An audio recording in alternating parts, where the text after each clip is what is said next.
for our rebate seminar that Serrano's putting on. I'm Deanna Fasinelli, in case you don't know who I am.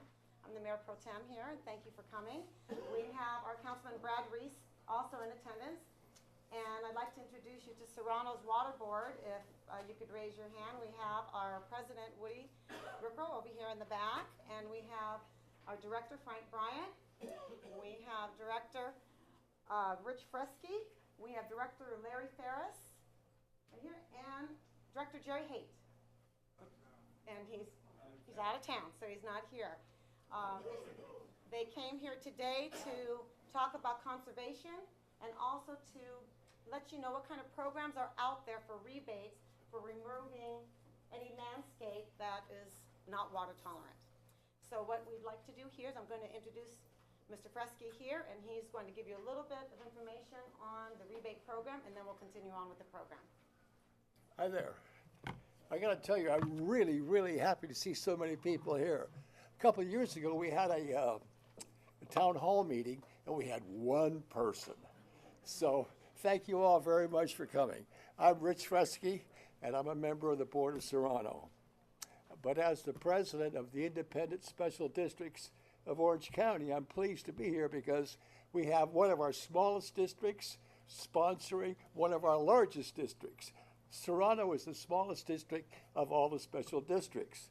We are one of only 2 that don't get tax money, and there's 28 special districts. So, but we get our water through MODOC, and MODOC is the biggest of the special districts. And MODOC is an acronym for Municipal Water District of Orange County. So anyway, we're really pleased to have everybody here, and I would like to introduce our general manager, Jerry Violander. He runs our plant, and you got to remember, we have a dynamite new treatment plant, and Jerry's responsible for that. Plus, we own half of Irvine Lake, and he gets our water from there. So Jerry, come and tell us about rebates. Well, first of all, thank you all for coming. It's a pleasure.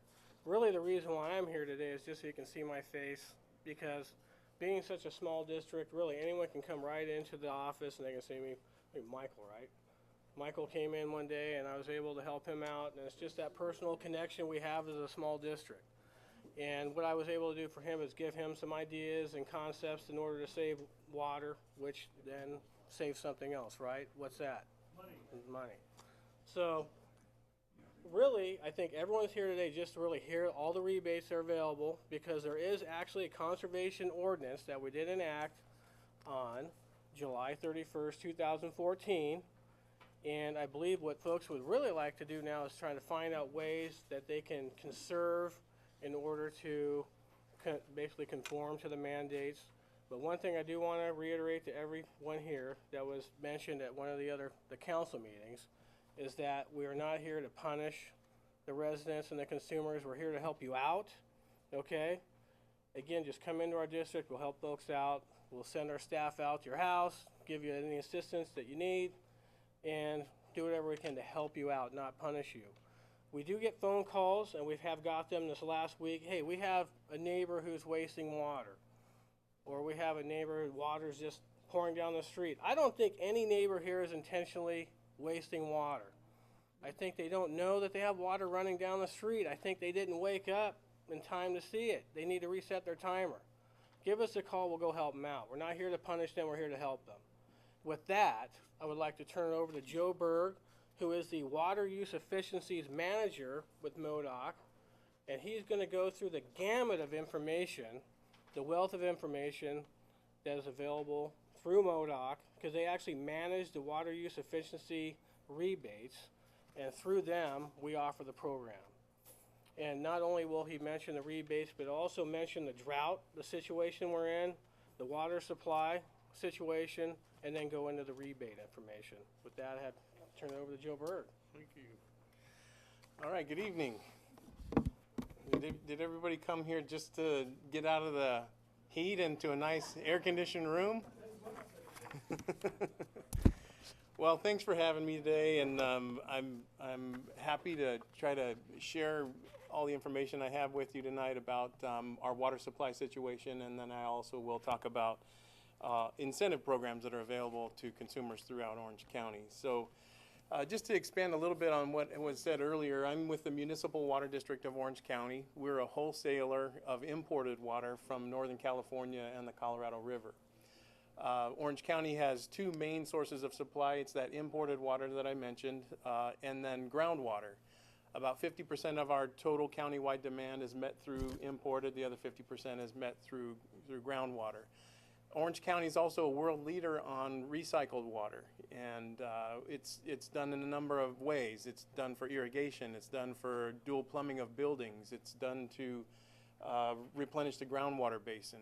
And so we've worked real hard over the past 15 years, we meaning water agencies throughout Southern California, to improve our supply reliability.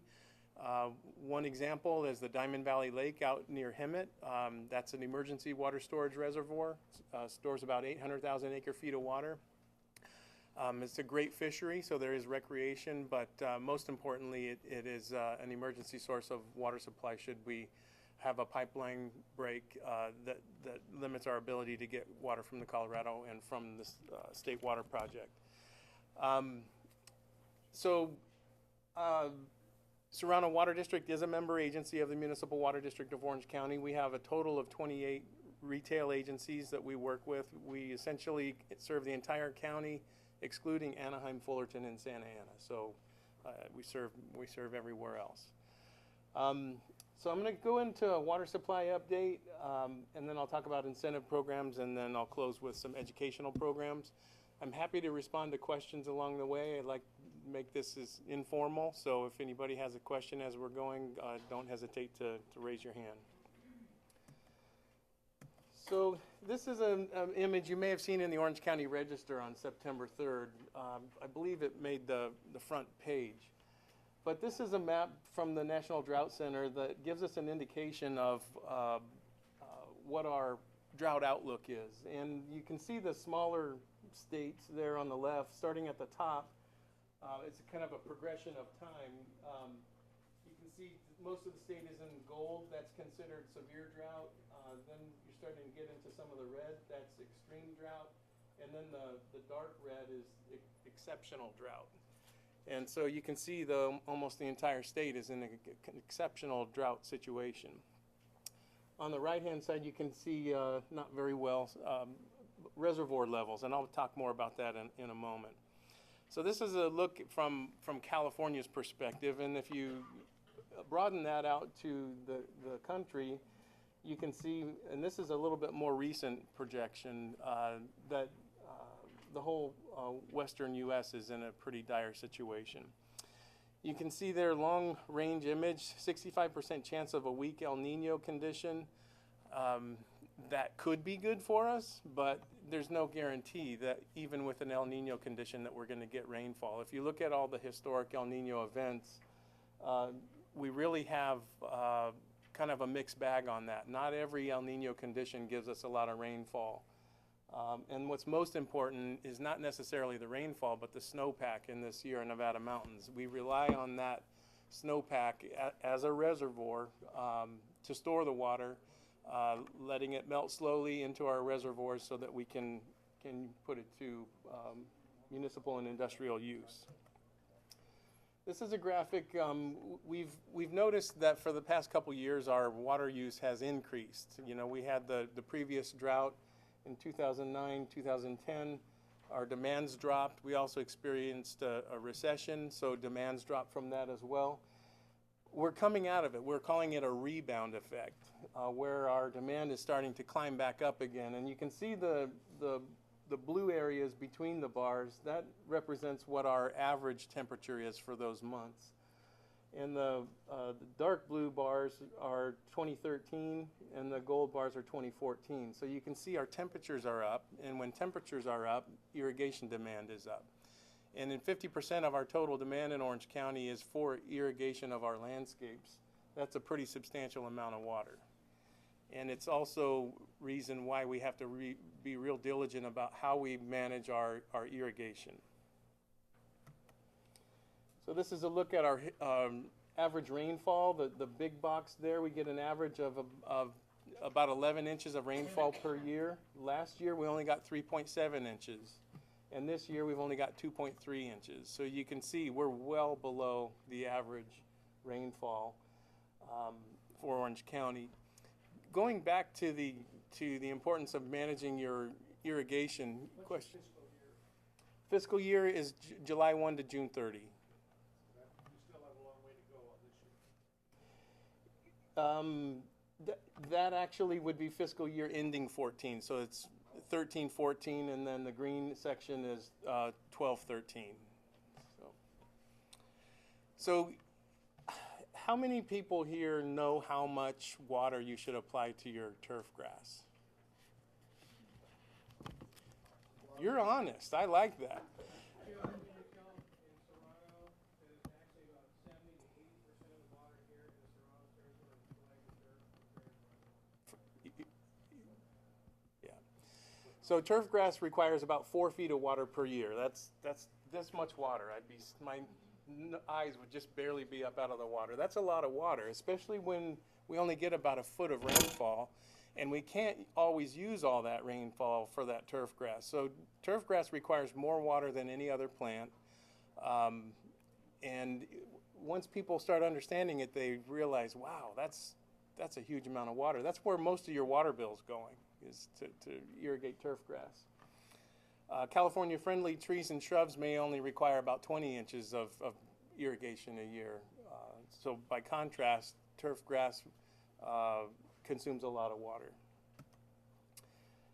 This is another image. In fiscal year 13-14, it was the third driest year on record. Again, we only got 2.3 inches of rainfall. This is about a 128-year history, third driest year. Now I'm going to shift gear to the reservoir levels. As I mentioned, we get about 50% of our demand from imported supplies. This is the Northern Sierra 8-station index, and there's literally 8 stations that staff from the Department of Water Resources go to take snow samples to measure the water content of the snow. This year, you probably saw on the newspaper and in the news, they went to those stations to take the measurements, and there was no snow. So early in the year, we as water managers were really quite concerned, but fortunately, come February, it started to turn around a little bit. We ultimately made it through the year at 60% of our historic average, so about 30 inches of precipitation in the 8-station index. In the bottom section there, you get the bar chart shows that our water year goes from October to September, so we can't make it, you know, a normal calendar year. We have to change things up. But the water year is October to September, and you can see the first 4 months were very, very dry. Well, we were real fortunate in February and March. We got well above normal, but then it went dry again. So Northern California water supplies are very, very limited for us. Here's that snowpack. You can see the big lake there. That's Lake Tahoe on the left side. That's in January 18th of 2013. January 18th of 2014, there's essentially no snowpack. In January, we would have a pretty substantial amount. Shifting gears over, to the reservoir levels again, 19% of capacity for San Luis Reservoir, 0.38 million acre feet. Lake Oroville is the other major storage reservoir for us on the State Water Project, and it was at 31% of capacity, or just over 1 million acre feet of water. So the Department of Water Resources manages the State Water Project. It's the state agency that manages the state project, and each year they give us an allocation of water that we can expect to receive from the state. In 2010, they started the year with an allocation of 5%. Fortunately, it was a wetter than normal year, so they increased us before the end of the year to 50%. The only other time in history that that's happened in terms of starting the year at a 5% allocation is in 2014. We started at 5% and we ended at 5%. So we literally only got about 90,000 acre feet of water from the State Water Project for all of Southern California. Fortunately, We've made some very significant investments in storage. Diamond Valley Lake I mentioned. We've got water stored in groundwater basins. We've got water stored at Lake Mead. And I'll talk about the storage a little bit more in a moment. But Lake Mead is the largest reservoir anywhere in the United States. And it's at 39% of capacity. It's got about 10 million acre feet in it. The Southern Nevada Water Authority also pulls water from Lake Mead, and they're building their third inlet-outlet tower right now because the lake level has dropped, and their tower wasn't allowing, couldn't get the water, so they've actually are building a third one now just to be able to get water from Lake Mead. Lake Powell's at 51% of capacity. So this is our water storage. As I mentioned, we've invested literally billions of dollars over the past 10 to 15 years to help improve our water supply reliability. And part of that is putting water in storage. So in wet years, we get a lot of water. We can't use it all that year, so we squirrel it away and save it for a dry year. This year, we started the year with about 2.4 million acre feet in storage. We're going to draw over 1 million acre feet out of that this year alone, again, going back because we only got 5% from the State Water Project. Other things that we're looking at is water transfers and exchanges on the Colorado River. If we can find some agricultural land and a farmer wants to go on vacation, we will pay him to go on vacation so long as he gives us his water. So we'll fallow ag land to get access to water as just one example. So on January 17th, the governor declared the drought, formally declared it. At that time, there were a number of water agencies, mostly in Northern California, that literally had days of water supply available to them. Redwood Valley, which is about 50 miles north of Ukiah, they are on rationing for 50 gallons a day per person and absolutely no irrigation use. We saw things like that could happen to Southern California and started making those investments back in the early 90s to make sure that something like that does not happen to us here in Southern California. In February, the Metropolitan as well as my agency, our boards adopted a stage 1 alert calling for a 20% reduction in water use. On July 15th, the State Water Resources Control Board adopted an emergency regulation, and I think Jerry's brochure talks about what Serrano Water District is doing regarding that regulation. But across the state, there cannot be any irrigation runoff, no car washing without a positive shutoff nozzle, no hosing of driveways or other hardscape, and then no non-recirculating fountains. The non-recirculating fountains, it's pretty rare that we'd ever see something like that, but it has happened, and it is a way to save water. So by August 1st, water agencies are required to report on a monthly basis to the State Board of all of their activities regarding drought response and water use.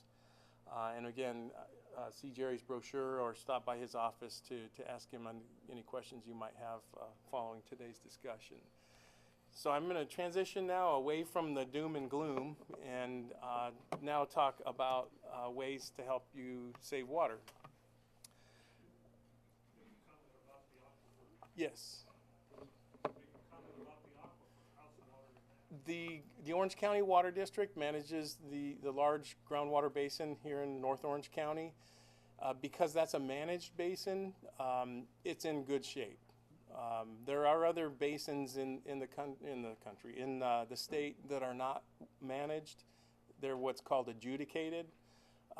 So in that case, an adjudicated basin, people have rights to pull water out of that basin, and a lot of times those adjudicated basins are not well managed and therefore not in very good shape.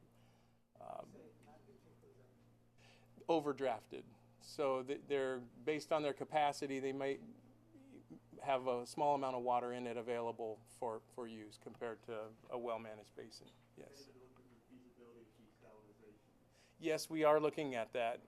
In Orange County, we're looking at Dana Point and then also in Huntington Beach. Dana Point is unique because we have tested drilling of slant wells underneath the ocean floor. We did prove that we could do that. We could pull water in. Therefore, we're not having a negative impact on fish impingement and things like that. And then also at Huntington Beach, it would be co-located with the power plant, so we can take advantage of existing infrastructure instead of having to build new infrastructure.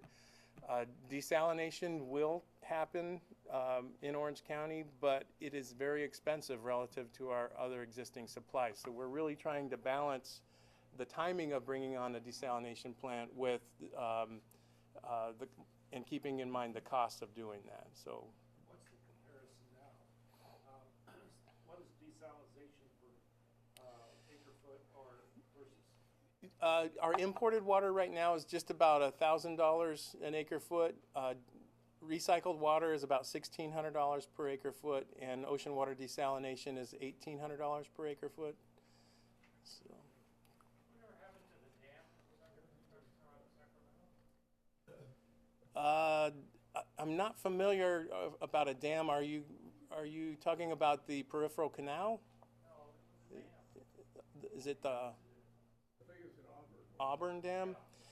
You know, that I don't know, to be honest. I don't know what the status of that is. I do know that water storage is very important to California, and I think a lot of the agencies in the central and northern part of the state are starting to support building reservoirs for storage.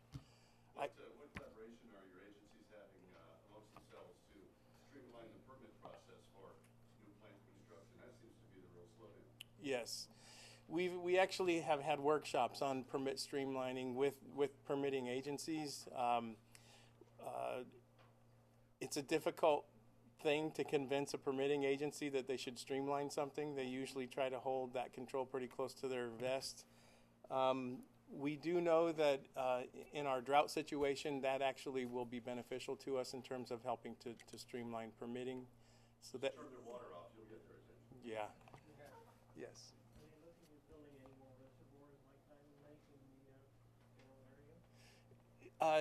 Yes, there are some plans for local reservoirs along Ortega Highway. There's been talk about a recycled water reservoir down there. Diamond Valley Lake is unique just because of its sheer size. It's very, very large. I don't know of any plans to build anything comparable to that, primarily smaller capacity reservoirs. Right here, and then I'll come over here. Have you been able to stop the saltwater intrusion into the aquifer? Yes. Orange County Water District has done a fantastic job of building the intrusion barriers. We inject highly treated wastewater into the groundwater basin, and it creates a kind of a hydrologic dam to keep that salt water from coming into the basin. Is there another question over here?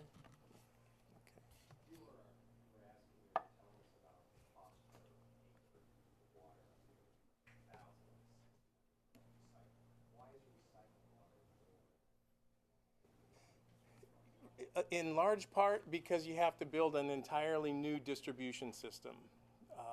We can't rely on our existing distribution system, so that means we have to put more piping out into the streets to deliver that water to the users. Jerry?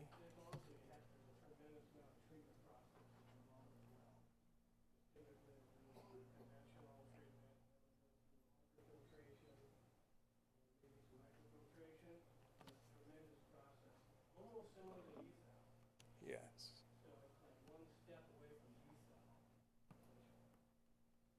Yes. Is Serrano looking at recycled? This time, no, because we don't have a sewer treatment facility here, and it's already being done down in Orange County Sanitation District, Orange County Water. It's already happening. Yeah, it's happening on a regional basis rather than in northern Orange County because it was built earlier than South Orange County. It's more cost effective to do it on a regional basis and put it into the groundwater basin than it is in South County, where you can build your pipes as you're developing the land. Is recycled water something in our future in Serrano or not? Well, it already is. The groundwater basin is replenished using very, very highly treated wastewaters. It's recycled. All the wastewater that leaves Villa Park, Oregon, et cetera, flows down the main trunk line down to Orange County Sanitation District, down the valley. It's highly treated, and then they utilize that water for injecting into the seawater intrusion barrier, and also to then even treat further to go into the groundwater replenishment program, where they actually basically take water up to either the Serrano River Lake, so actually take water there and percolate it down in the groundwater basin that way, or they'll even put it in the bottom pits if it deemed necessary. So it's all, the waste is being recycled. So as he had mentioned before, as a cooperative that's being done down the valley, you're already being recycled. They almost need more waste actually. You are, now that's one thing I was going to go into at the end of the presentation, kind of go over what your supply mix is here in Serrano. 70% of the water, on average, right now, because of the way our supply mix is, 70% groundwater, 30% water out of the Irvine Lake, which is treated. And depending on the rain, you may have 100% rainwater being treated. And if it's extremely dry, like it's been the last 2 years, we're 100% metropolitan out of the lake, but however, you're still 30% import or water out of the lake, 70% pump out.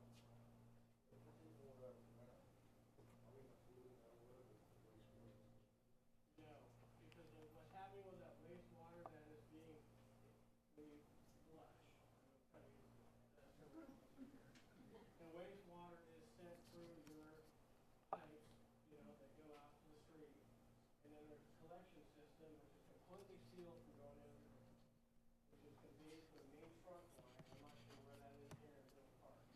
And then it's sent down via all the other big main sewer main lines, all the way down to Fountain Valley, completely sealed, non-open, gravity protected, down to the treatment plant. Nothing is going into the ground unless you have leach fields, and we certainly hope you do not have it. You feel comfortable having the rest of the water on the yes, I do, because none of that water is actually being served directly to tap. However, I would still feel safe drinking that water right out of the groundwater replenishment system after it's gone through all the treatment process, and I have taken and drank that water, and it's great water. It is drinkable water, it's just people aren't sold on it. Yeah, yeah. Yes, that's what they call a natural barrier, and it's acceptable by the Department of Health. And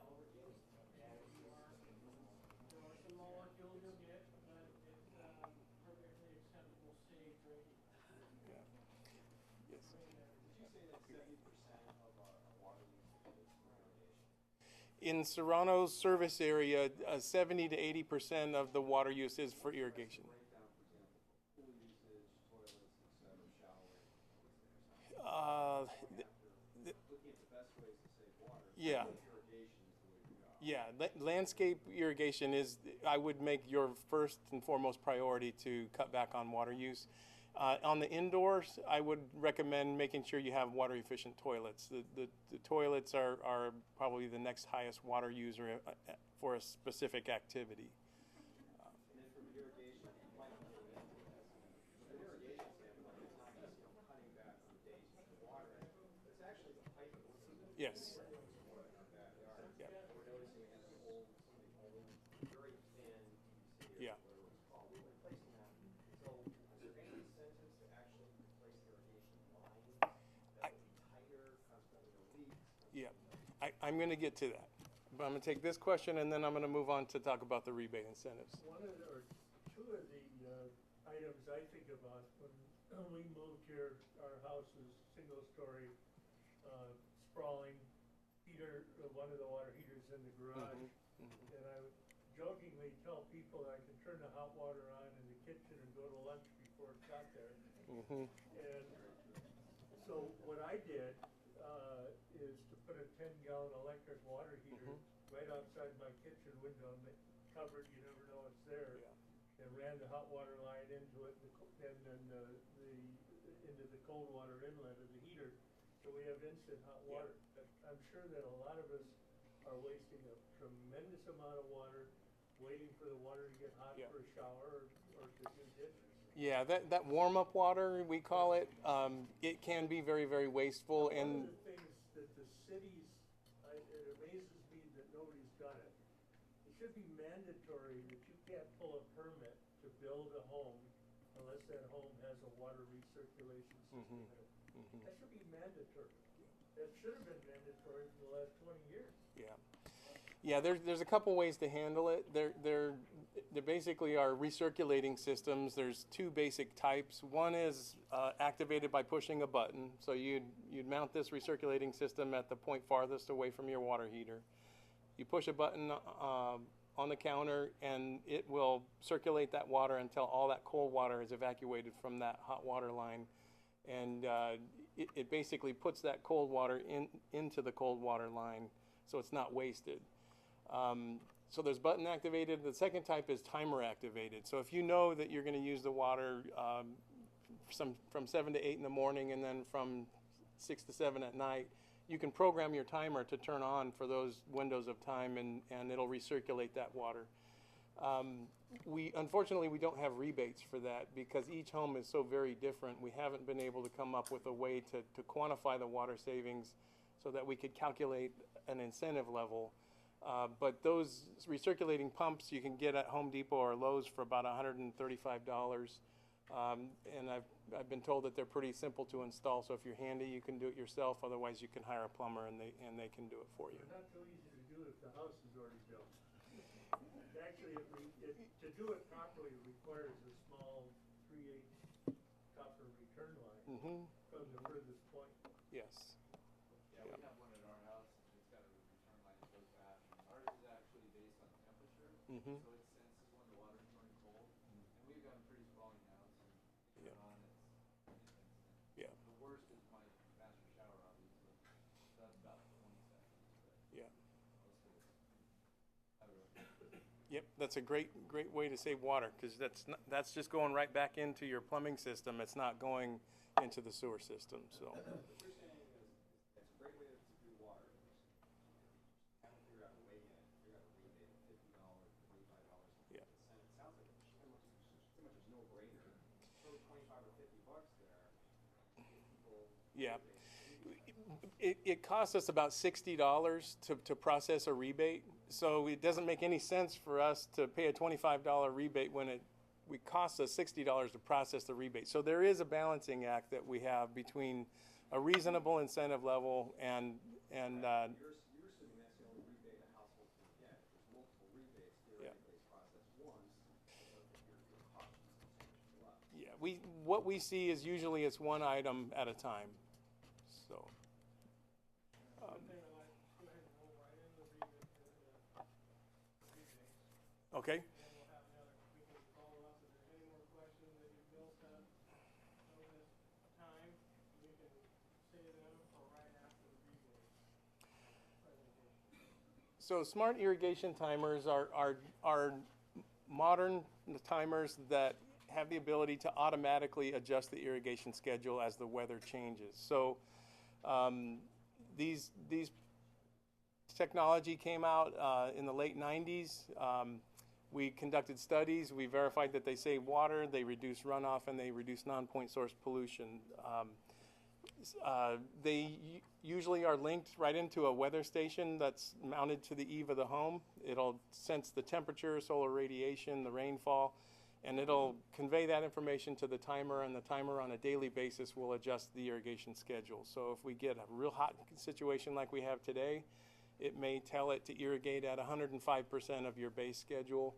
If we get a rain event, it would sense that and actually would turn it off. So if you travel a bit, gives you a peace of mind that your irrigation is going to be managed while you're away. The rebate here in Orange County is $380 for single-family homes. You can buy products for as cheap as $90 at Home Depot or Lowe's, or you can go to an irrigation supply house, which is what I recommend, and you can get the higher-end products. But for any of your irrigation needs, I strongly encourage you to go to the irrigation supply houses like Ewing or Hydroscape, John Deere. Those folks have better quality products, and the staff is much more knowledgeable in helping you through your selection. What are those names again, please? John Deere, Hydroscape, Ewing. Those are the major irrigation supply houses in Orange County. So smart timers, this takes care of adjusting your schedule. Again, so that there's a component of savings to adjust your schedule. Rotating nozzles gets that question I heard earlier about, is there a way that you can improve the integrity of your in-ground system? These nozzles apply the water at a much lower rate than your typical spray nozzle. It allows the water to infiltrate into the soil before that it comes runoff. And they're super quick and easy to replace. You can see an example there in the picture. It's just the very tip where the water sprays out of is the nozzle. The body of the sprinkler head you would leave in place. You would just get the nozzle and pull the old one off, put the new one on, and literally in less than a minute you can actually have a head retrofitted. The $4 incentive pays for the nozzle outright, so there wouldn't be any out-of-pocket expense for you on that other than labor to install it, and if you're do-it-yourselfer, it's a quick and easy thing you can do yourself. There's a 15 nozzle minimum, and most homes have many more than 15. You didn't bring up the pressure for, the pressure regulator that you put in the line from the ground up between that and the nozzle. Yes. Holds a 15 pounds Yes. standard for all heads, so that you could even. Yeah, pressure regulation is another new technology that I'm trying to get a water savings estimate for so that we can provide rebates. But water pressure is real important with an irrigation system. If you have excess pressure, you're going to see a lot of misting, kind of the clouds coming out of a sprinkler head. When you see that misting, that's a very clear indication that your pressure is way too high, and all of that misting means wasted water. What's nice about these nozzles is the droplets come out and they're much larger, so they're not impacted by the wind as much. So that's another good feature about these nozzles. One of the situations I have is I have numerous control points for my sprinkler system. Mm-hmm. And so I'm thinking maybe I can consolidate. Maybe I can leave them there, but like tie 2 to 1 control maybe off of my sprinkler control. Because I'm running maybe 5 or 6 nozzles off of one. Yeah. You got to be careful when you do that, because you can overtax that valve, and if you get low pressure, it's just as bad as having excess pressure. So just be cautious of not getting too low a pressure, because that'll also impact. How many heads to put per valve?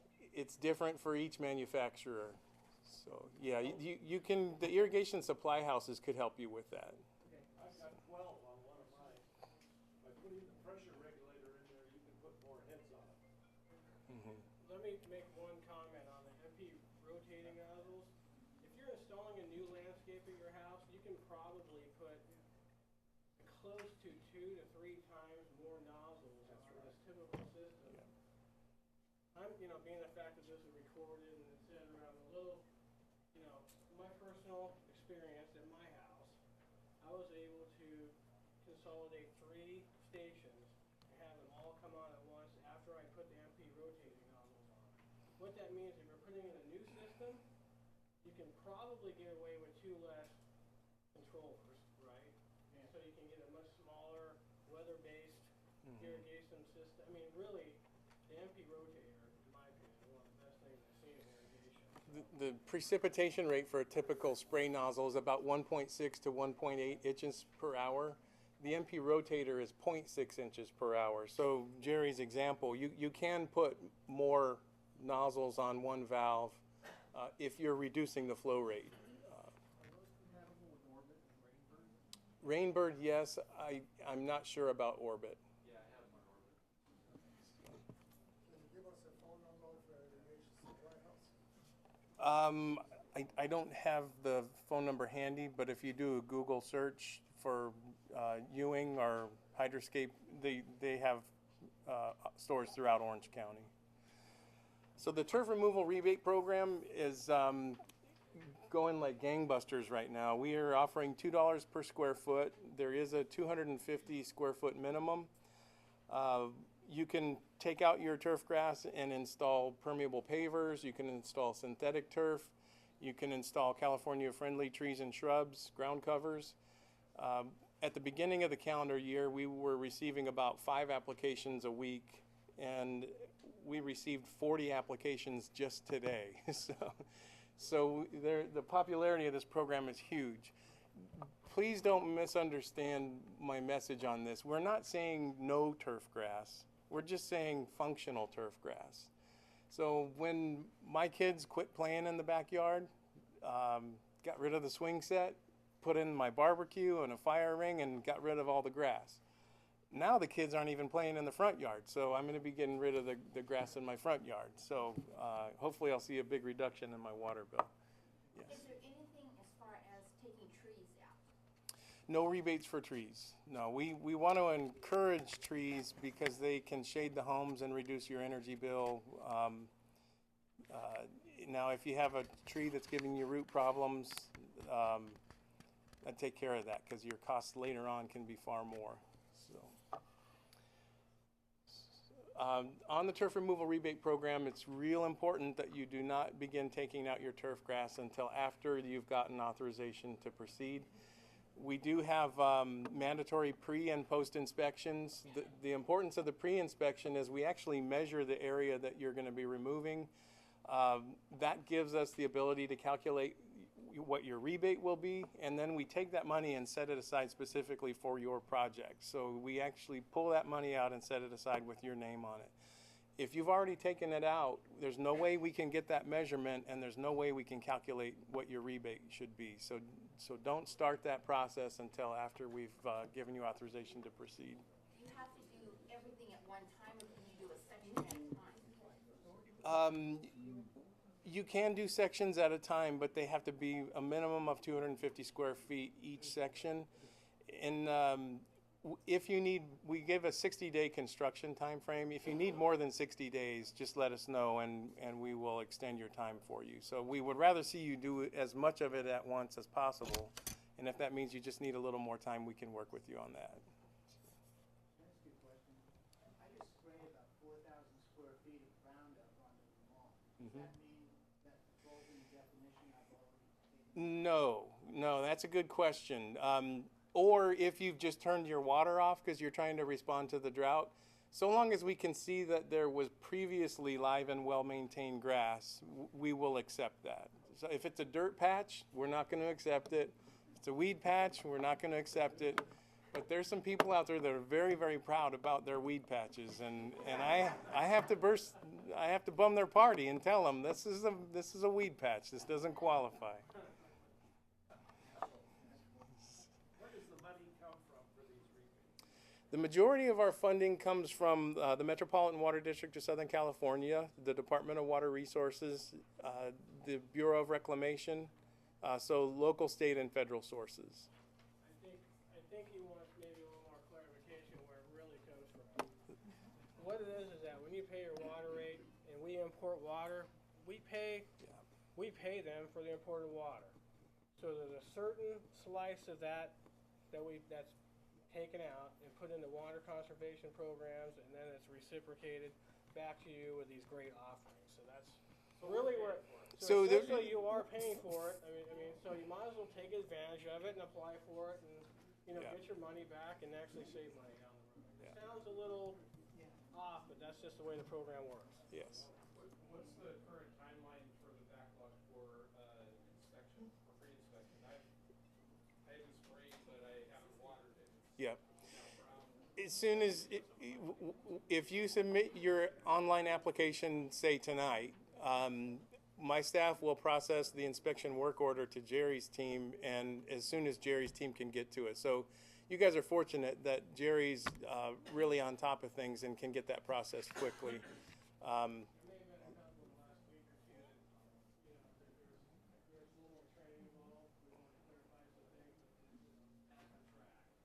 the general rule of thumb is we try to get those all done within a maximum of 2 weeks.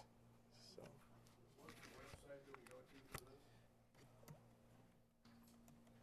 this? OCWatersmart.com.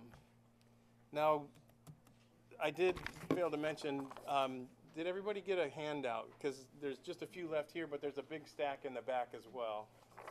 And in this handout, you'll see that slide that says OCWatersmart.com. All of our incentive programs are listed on that website. We've got one-stop shopping for you there. So the Rain Barrel Rebate Program, we tried to pull a fast one on Mother Nature, and we decided that if we offer a rain barrel rebate, Mother Nature's going to make it rain, and she trumped us. But we are offering rain barrel rebates, actually. We call this kind of a gateway activity. We hope that if someone gets a rain barrel, they'll take another step and do something else to save water, that whether it's a turf removal or nozzles or timers or whatnot. I take the warm-up water out of my shower, going back to our earlier discussion, and I dump it in my rain barrel so I can use it to water my fruit trees and things like that. So, with a bucket.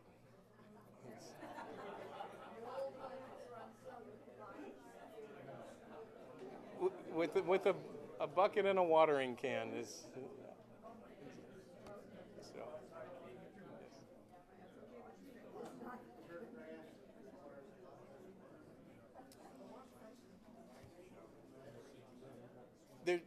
The question up front was, are there other types of turf grass that use less water? Did I capture that? There are other grasses that, the way we measure how much turf grass requires, how much water it requires is through what we call a crop coefficient. And the tall fescue turf grass has a crop coefficient, I can say that, of 0.8. There are other like St. Augustine, zoysia type grasses, buffalo grasses that use 0.6. So there are turf grasses that are more water efficient than tall fescue. Tall fescue happens to be the most common turf grass that there is. There's also more to that also because, fescue, you need to water year round, right? Bermuda, which he knows is my favorite grass, it has a crop coefficient of 6, but you don't have to water it in the winter typically. So not only It goes dormant. Crop coefficient in the summer being about 30%, I don't know what is that, 30% or whatever the math is on that, less than fescue, but you then don't have to water it in the winter though, or barely, just enough to keep the rhizomes kind of doing their thing. So, but a lot of people around here do not like, Bermuda rye because it's brown in the winter, and then they end up overseeding it with winter rye, and then you just ruin the whole objective. But I let mine go brown.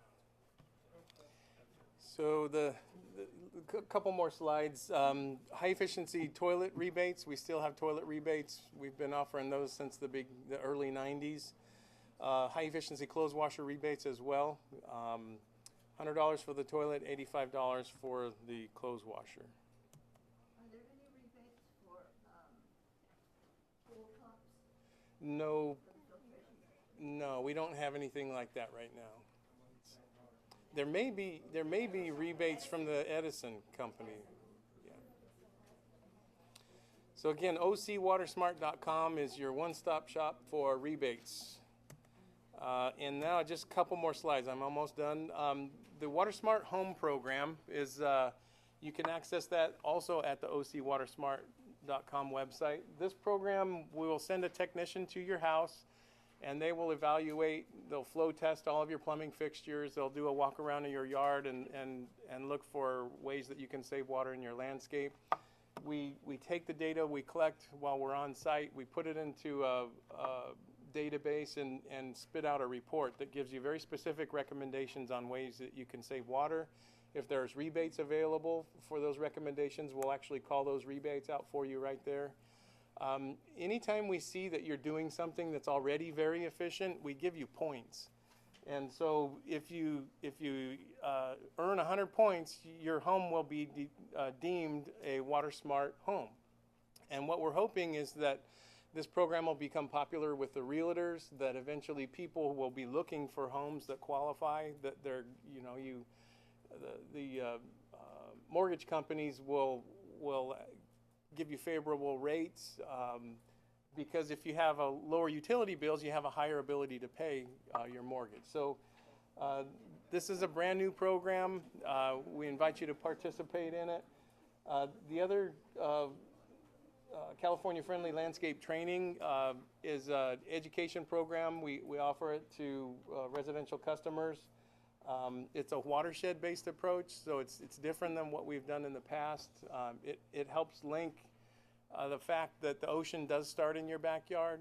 All the pet bacteria, the herbicides, pesticides that get carried off of your property in runoff ultimately makes its way into the Pacific Ocean, and it has a negative impact on beach water quality. So it is true that the ocean starts in your backyard, and so this program really talks about how to create a soil sponge to keep all that water on your property. Talks a lot about plantings, California-friendly plantings, irrigation technology. And for that program, you need to go to bewatersmart.com. So that's the only other website I'm going to give you, is bewatersmart, to be able to sign up for that California-friendly landscape training class. And these are our funding partners. So thanks to all of them, the Bureau of Reclamation, Department of Water Resources, Natural Resources Conservation Service, Metropolitan Water District. Yes. Thank you very much for the presentation. I asked a question earlier about national irrigation monitoring. Yes. Yeah. In the process of posting vertical irrigation onto the legal. You can't measure it, but I sort of believe it. There's no rebate there. No, we don't have rebates for that kind of repairs.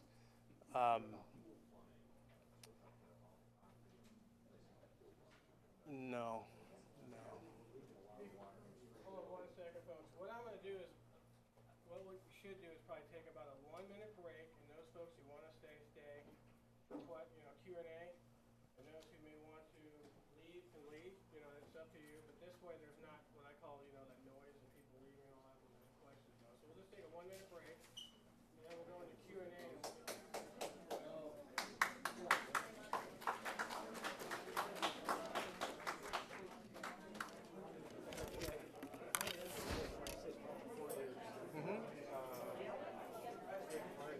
Yes. Good. Saved you 40%? That's fantastic. That's huge. It really was. Yeah. But there are some